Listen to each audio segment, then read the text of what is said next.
Dari bintang Disney ke penjara. Dulu dia adalah merupakan budak emas Disney, sekarang dia simbol kegagalan dalam sistem hiburan. Dia dihancurkan bukan sebab liar, tapi sebab dia tak cukup patuh dalam dunia yang tak berikan dia ruang untuk gagal. Semua orang kenal Lindsay Lohan, dia bukan cuma pelakon, dia lambang kepada generasi. Dari kecil dia dah dijadikan idola untuk budak perempuan seluruh dunia. Tapi dari seorang bintang Disney yang disanjung, dia terus jatuh secara perlahan-lahan, dihina, ditertawakan dan dipinggirkan. Cerita dia ni bukan sekadar pasal dadah ataupun skandal.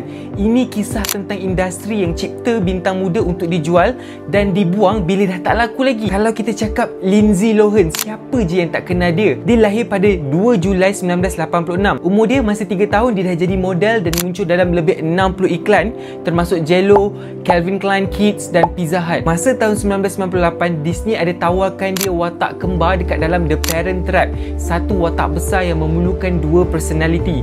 Masa tu dia baru umur 11 tahun, tapi lakonan dia telah mengalahkan ramai pelakon senior. Filem tu memang meletup kau-kau punya. Lindsay terus jadi rebutan.